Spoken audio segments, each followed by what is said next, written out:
உலக தமிழ் நெஞ்சங்கள் அனைவருக்கும் இந்த நாள் இனிய நாளாக அமைய சத்தியம் தொலைக்காட்சி அன்புடன் வாழ்த்துகிறது.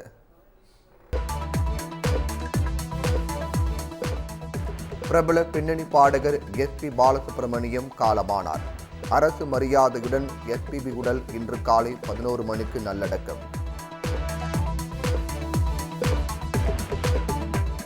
தாமரைப்பாக்கம் பண்ணை வீட்டுக்கு ஊர்வலமாக கொண்டு செல்லப்பட்ட எஸ்.பி.பி. உடல் வாகனங்கள் புடைசூழ வழி நெடுங்கிலும் ஏராளமான இசை ரசிகர்கள் பொதுமக்கள் அஞ்சலி.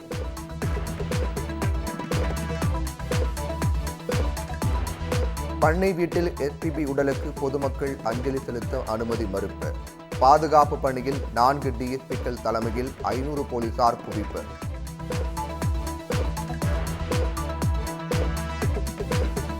எஸ்.பி. பாலசுப்ரமணியம் மறைவுக்கு இசையமைப்பாளர் இளையராஜா உருக்கமான இரங்கல். எஸ்.பி.பி. மறைவுக்கு குடியரசுத் தலைவர், பிரதமர் உள்ளிட்ட தலைவர்கள் இரங்கல். தமிழக முதலமைச்சர் பழனிசாமி, திமுக தலைவர் ஸ்டாலின் உள்ளிட்டோரும் புகழஞ்சலி. பாடும் நிலா பாலசுப்ரமணியம் மறைவுக்கு ஒட்டுமொத்த திரைத்துறையும் இரங்கல். தமிழகத்தின் பல்வேறு பகுதிகளில் எஸ்.பி.பி. பாடல்களை பாடி ஏராளமானோர் அஞ்சலி.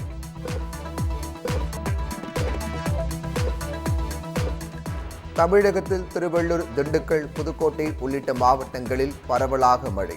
புதுச்சேரியிலும் 2 மணி நேரத்திற்கு மேலாக கனமழை கொட்டி தீர்த்தது.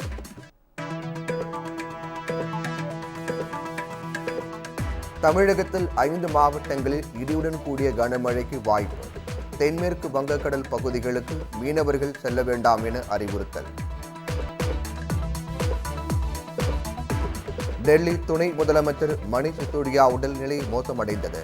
நோய் எதிர்ப்பு சக்தி அதிகரிக்க சிசோடியாவுக்கு பிளாஸ்மா சிகிச்சை.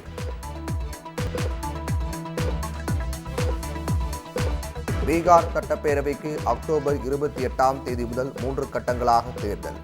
வாக்கு எண்ணிக்கை நவம்பர் 10ஆம் தேதி நடைபெறும் என அறிவிப்பு.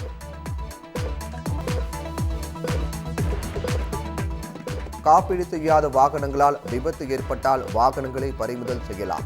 சென்னை உயர்நீதிமன்றம் உத்தரவு.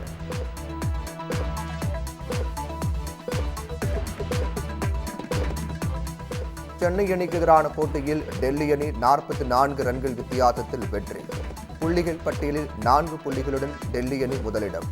இன்றைய போட்டியில் Sunrisers Hyderabad, Kolkata night Riders அணிகள் மோதல்.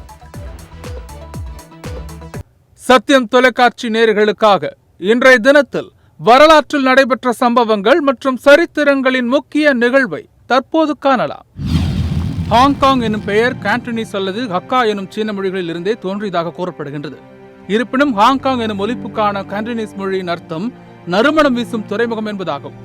இப்பெயர் எவ்வாறு தோன்றியது என்றால் 1841ஆம் ஆண்டுக்கு முன்பு தற்போது எபர்டீன் என்று அழைக்கப்படும் இடத்திற்கும் அப்லாய் சாவ் தீவுக்கும் இடையில் இருந்த சிறிய குடா பகுதியையே ஹாங்காங் என்று அப்பகுதிகளில் வசித்து வந்த மீனவர்களால் பேச்சு வழக்கில் அழைக்கப்பட்டதாம். சீனாவின் ஆற்று நீர் கடலில் கலக்கும் முகத்வார பகுதியிலேயே இத்தீவுகள் அமைந்துள்ளன. எனவே அக்கடல் பரப்பின் நீர் சுவையானதாகவும் நறுமணமுடையதாகவும் இருப்பதால் அங்கு வாழ் மீனவர்கள் அக்கடல் உள்ள குடா பகுதியை நறுமணம் வீசும் துறைமுகம் எனும் பொருள்பட ஹாங்காங் என்று அழைத்தனராம். இக்குடா கடல் பரப்பு மீனவர்களின் ஓட துறைமுகமாகவும் இருந்துள்ளது. இந்த சிறிய குடா பகுதியே பிரிட்டானிய கப்பற்படையினருக்கும் இத்தீவின் பூர்வ குடிகளான மீனவர்களுக்கும் இடையே தொடர்பு ஏற்படுவதற்கு முதல் புள்ளியாக அமைந்துள்ளது. அதன் பின் பிரிட்டானிய ஆட்சியின் பொழுதே ஹாங்காங் எனும் பெயர் முழு தீவு பகுதியையும் குறிக்கும் பெயராக வரலாற்றில் பதிவு செய்யப்பட்டது. வரலாற்று ரீதியாக ஹாங்காங் ஒரு மீனவ கிராமமாகும். இன்று ஹாங்காங் என்று அழைக்கப்படும் ஹாங்காங் தீவும் கவ்லூன் தீபகற்ப நிலப்பரப்பும் இவற்றை சூழ அமைந்துள்ள சிறு தீவுகளும் அன்று மலை தொடர்களாகவும் மலை குன்றுகளாகவும் காட்சியளித்தது. இம்மலை தொடர்களின் அடிவாரத்தில் ஆங்காங்கே சில மீனவ குடில்கள் இருந்துள்ளன. சில உப்பு உற்பத்தி வயல்களும் காணப்பட்டுள்ளன. இருப்பினும் இப்பகுதிகளின் கற்காலத்திற்கும் முற்பட்ட காலத்திலிருந்தே மக்கள் வாழ்ந்து வந்துள்ளனர் என்பதற்கான சான்றுகள் தொல்லியல் ஆய்வாளர்களால் கண்டுபிடிக்கப்பட்டுள்ளன. இந்த மீனவ கிராமங்கள் முதலாம் அபின் போரை தொடர்ந்து 1841ஆம் ஆண்டு ஜனவரி 1ஆம் நாள் பிரிட்டானியாவின் ஆக்கிரமிப்புக்கு உள்ளானது. அதனைத் தொடர்ந்து சீனாவுடன் கையெழுத்திட்ட நான்ஜிங் உடன்படிக்கையின் பின்னரே ஹாங்காங் என்னும் பெயர் இத்தீவுக்கான பெயராக வரலாற்றில் பதியப்பட்டது. அதனைத் தொடர்ந்து 1842ஆம் ஆண்டு ஆகஸ்ட் 29ஆம் நாள் ஹாங்காங் பிரிட்டானிய முடிக்குரிய குடியேற்ற நாடுகளில் ஒன்றாக அறிமுகப்படுத்திக் கொண்டது. 19ஆம் நூற்றாண்டின் ஆரம்ப காலம் பிரிட்டானிய வணிக நிறுவனமான பிரிட்டானிய கிழக்கிந்திய கம்பெனி சீனாவுடனான வணிக தொடர்பை கொண்டிருந்தது. அதாவது தென் சீன பகுதியான குவாங்தோவ் மாகாணத்தில் அமைந்திருந்த கென்டன் துறைமுகத்தூடாகவே தமது வணிக தொடர்பை கொண்டிருந்தது. சீனாவிலிருந்து பெருமளவிலான தேயிலை ஏற்றுமதியை செய்து வந்தது. அதற்கு ஈடாக கைகடிகாரம், மணிகூண்டு போன்ற ஆடம்பர பொருட்களை பிரிட்டானியா சீனாவிற்குள் இறக்குமதி செய்தது. இந்த வணிகத்தில் சீனாவின் கை மேலோங்கி இருந்தது. சீனாவிடமிருந்து கொள்முதல் செய்யும் தேயிலையின் பெருமதிப்புக்கு ஏற்றவாறு பிரிட்டானியாவின் பொருட்களை சீனாவில் இறக்குமதி செய்ய முடியாத நிலை தோன்றியது. எனவே தேயிலையை சீனாவிடமிருந்து கடன் வாங்கும் நிலை பிரிட்டானியாவிற்கு தோன்றியது. இதனை ஈடு செய்வதற்காக இந்தியாவில் வங்காள பகுதிகளில் மேற்கொண்டு வந்த ஒரு வகை போதைப் பொருளான அபினை சட்டவிரோதமான முறையில் சீனாவில் இறக்குமதி செய்தது. இந்த சட்டவிரோதமான கடத்தல் போதைப் பொருள் வணிகத்தில் பிரிட்டானியா அதிக லாபம் ஈட்டத் தொடங்கியது. இதனால் சீன பொதுமக்கள் இப்போதைப் பொருளுக்கு அடிமையானதுடன் பல சமூக சீர்கேடுகளும் எழத் தொடங்கின. இத்தகைய சட்டவிரோதமானதும் பொதுமக்களுக்கு தீங்கானதுமான பிரிட்டானியாவின் கள்ளக்கடத்தல் போதைப் பொருள் வணிகத்தை குயிங் சீன பேரரசு அதிகாரப்பூர்வமாக தடை செய்தது. இருப்பினும் குயிங் பேரரசின் தலைமையகம் பெய்ஜிங்கில் இருந்தது. பெய்ஜிங்கிலிருந்து பல்லாயிரம் மைல்களுக்கு அப்பால் தென் சீன நிலப்பரப்பான குவாங்தோவ் மாகாணத்தில் நடைபெற்று வந்த இச்சட்டவிரோத போதைப் பொருள் வணிகத்தை குயிங் பேரரசால் தடுத்து நிறுத்த முடியவில்லை. லின் ஜீசு என்பவர் குயிங் பேரரசின் குவாங்தோவ் மாகாணத்தின் சிறப்பு ஆளுநராக பதவியேற்றார். இவர் சீனாவிற்குள் சட்டவிரோதமாக நடைபெற்று வரும் போதைப் பொருள் வணிகத்தை தடுத்து நிறுத்துவதற்காக கடும் நடவடிக்கைகளை மேற்கொண்டார்.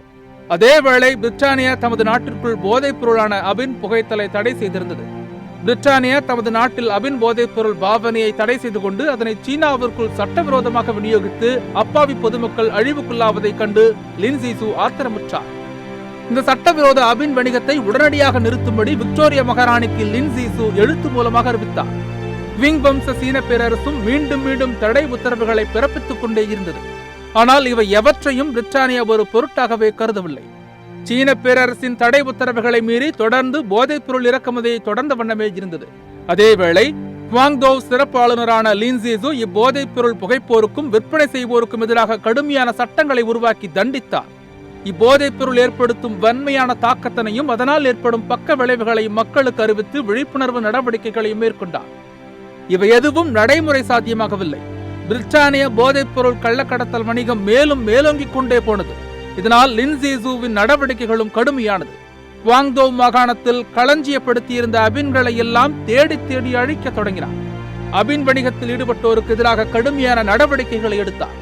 அபின்கள் ஏற்றி வந்த கப்பல்களும் தாக்கப்பட்டது. அத்துடன் வெளிநாட்டு வணிகம் அனைத்தையும் இடைநிறுத்தினார். இதற்கு எதிராகவும் சீனாவிற்குள் பலவந்தமாக அபின் வணிக சந்தையை திறப்பதற்காகவும் பிரிட்டானிய கிழக்கிந்திய கம்பெனி சீனாவுக்கு எதிராக போரில் இறங்கியது. இதுவே முதலாம் அபின் போர் என்று அழைக்கப்படுகின்றது. உலகில் போதைப் பொருள் வணிகத்திற்கான முதல் போரும் அதுவே ஆகும். 1839ஆம் ஆண்டில் முதல் அபின் போரில் நாட்டின் பொருளாதாரம், சமூக மற்றும் அரசியல் விவகாரங்களில் தலையிடுவதை எதிர்ப்பதற்காக பிரிட்டன் சீனா மீது படையெடுத்தது. தென்கிழக்கு சீனாவின் கரையோரத்தில் உள்ள தீவான ஹாங்காங்கை ஆக்கிரமிப்பதே பிரிட்டனின் முதல் போர் நடவடிக்கைகளில் ஒன்றாக இருந்தது.